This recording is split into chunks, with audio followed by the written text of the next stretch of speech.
Hi there. I have found that with some of your favorite brands, you fall in love with the brand early on in life, often when you're a kid. You might not even be able to afford it until much later, but the connection happens early on, and there's always a story attached to it. Levi's is one such brand for me. I was growing up in Chennai in the mid 1970s, and on Sundays after church, the four of us friends would go across to Dufton Cafe, where you got some of the best masala dosas and filter coffee. One of my friends was Philip, who was a little older than me, and he had recently returned to India with his family from Burma as refugees fleeing persecution.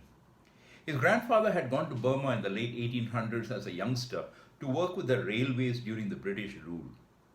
Following Britain's exit in 1958, there was violent conflict between the government and the military junta eventually took over the running of the government. For the common man, life was not easy anymore. Among other restrictions, women were discouraged from wearing short dresses, men could not wear their hair long, and jeans were banned because they were considered a Western capitalist symbol. So one day back in Rangoon, Philip narrated to us, Philip was hanging out with his friends, one of whom was a guy with long hair, and Philip himself was wearing a pair of jeans. A pair of Levi's, in fact. A group of armed soldiers stopped them and they caught hold of the boy with long hair. He was held down by two soldiers, and the third soldier chopped his hair off with his bayonet. The soldier then grabs Philip, takes hold of his jeans at the waist, and attempts to cut it with his bayonet.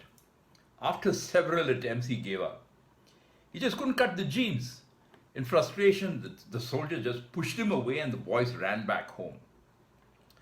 Philip wrote to the Levi's headquarters after that and narrated his story of how his Levi's jeans helped him stand up to this tyrant soldier. Several weeks later, Philip got a letter back from the company thanking him for his sharing his story, and accompanying the letter was a new Levi's jacket.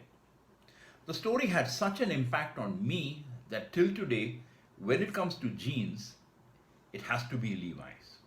That's the power of a good brand story. Do you have a brand story that has made you a permanent loyalist of the brand? Imagine if companies started capturing and communicating authentic brand stories from customers. They'd have far more credibility and power than the most creative advertisement. I'll see you soon.